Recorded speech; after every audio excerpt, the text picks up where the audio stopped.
Xenoblade Chronicles 2. Initially, I had a script for this video, but in the end,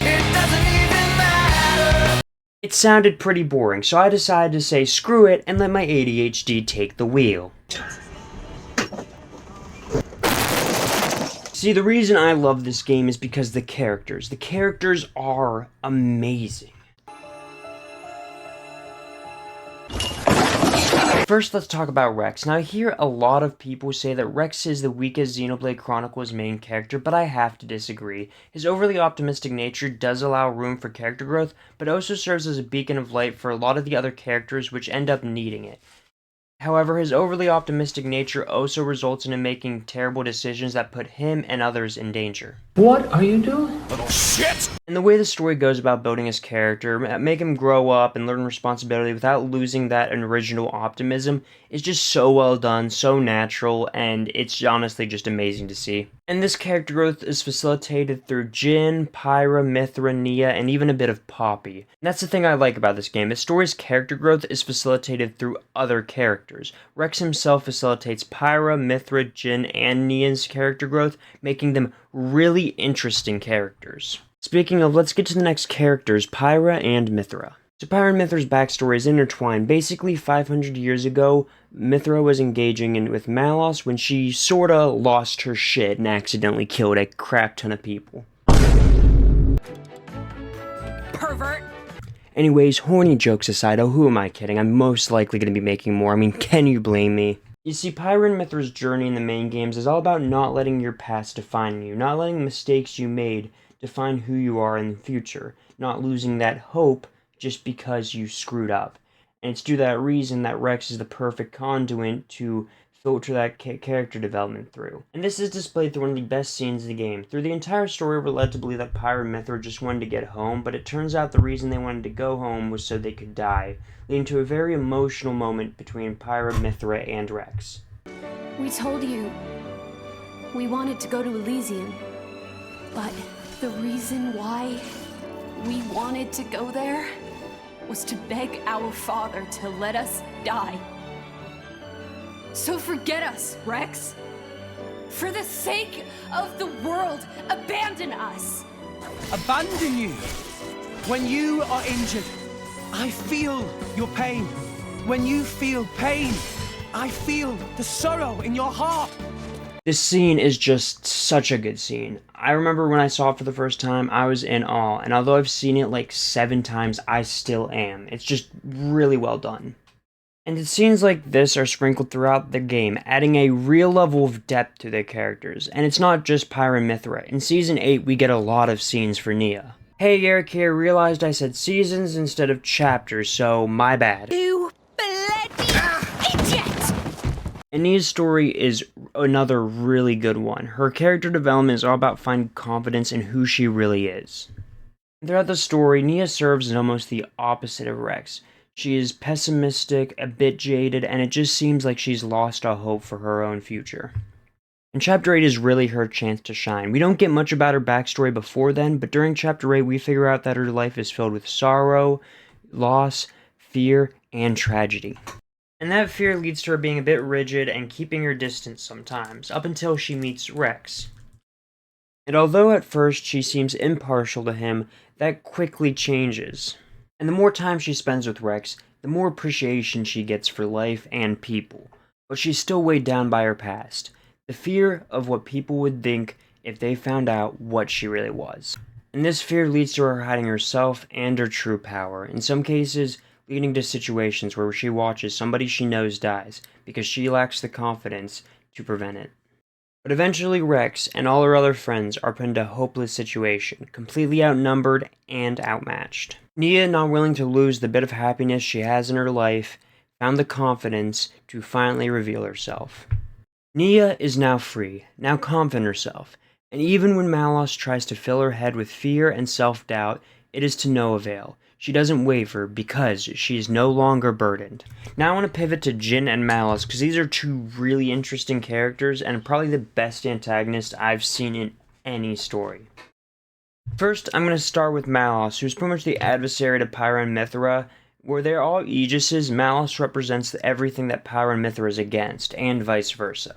Where Pyra and Mithra use their power to protect humanity, Malice uses it to destroy everything, believing that's why he was put here on this earth. And this sense of divine purpose was a trait he inherited from the person who awakened him, something we see it happen with a lot of Blades. And that's all he knows, death and destruction without any remorse, until he finds Jin, hopeless and down in the dumps, and feels empathy for him, which would eventually lead to them becoming very close. And we see this throughout the story. Malice genuinely worries for Jin's health after he constantly exerts himself too much. They serve each other's side loyally, having each other's backs despite the entire world being against them. So eventually, when he gets the news that Jin dies, he copes with it. Throughout the entire scene, he's just trying to rationalize why he shouldn't care, but you can tell he does. And so when his time comes, he's at peace. No anger, no regret, no desire to destroy. He just reflects on his life and appreciates it. The last character I want to touch upon is Jin, who is such an amazing character. It's really difficult to make a sympathetic antagonist, and the reason being is if you make your antagonist do terrible, unredeemable stuff, it's hard to get the audience to sympathize with him, but if you make him very pitiful and his backstory almost too sad, then it's hard to get the audience to root against him completely or want to stop him. But the game manages to pull it off really well through amazing character development. I mean, name one other piece of media where the antagonist's goal is literally to destroy the world, and despite that, the fans are hard-pressed to actually call them a villain. I mean, it seems like such an insane concept. Of course the person who would want to destroy the world is inherently evil, right? But when you play the game, you experience for yourself, and it just doesn't feel like it. And this is because of how Jin's character is portrayed. In every scene he's in, you can see the pain, sorrow, and guilt in his eyes. He doesn't take pleasure in doing anything he does.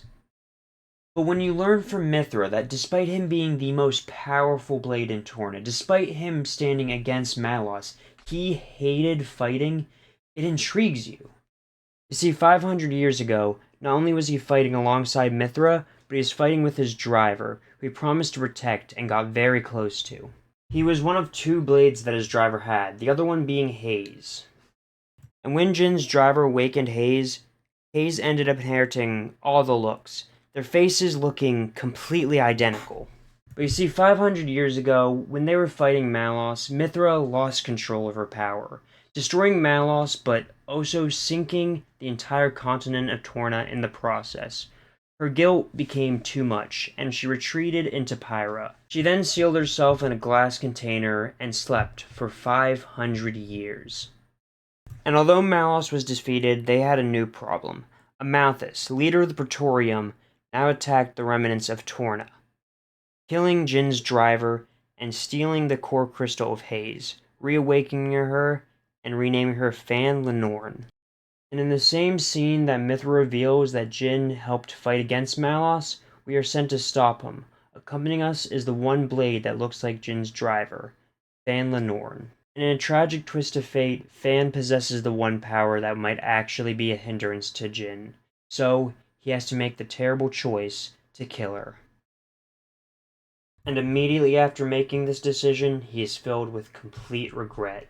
And this begs the question, what cause could be so great that he's willing to push himself to the brink of death for, that he's willing to surround himself in an environment that he despises, that he's willing to kill somebody who he used to be close to, that reminds him of the person he loved the most, the person he lost. And initially, the reason seems obvious. It's people. He's lost faith in humanity. He views them as evil and selfish. And initially, he sticks by that, not even viewing Rex as any different. But through Rex's dedication to save Pyra, to save the world, it starts to change. He starts to waver.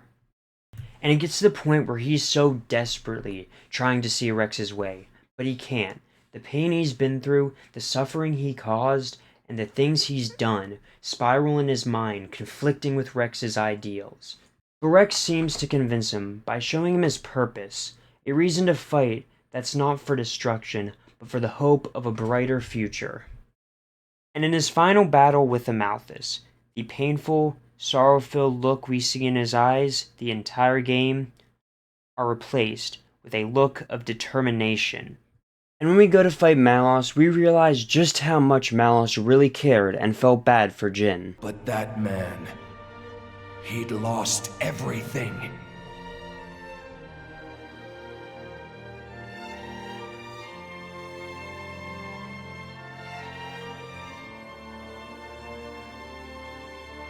He no longer wanted anything. He didn't even want to live anymore. And despite that, his life was the one thing he hadn't lost. Because he couldn't! And then we get a line from Rex that's just a punch in the gut. Jin told me to take care of you.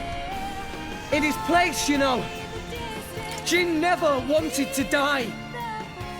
He just wanted to connect with you. He did it because you showed him a path. And that is why Jin put himself through everything. Not for some cause, not because he wanted to die, but for Malos. The level of depth Xenoblade Chronicles 2 puts into even their villains is insane, and it makes the game extremely unique. Anyways, that's going to be for today's video. I hope you enjoyed. This is me trying something new, and I'll see you in the next one. Bye.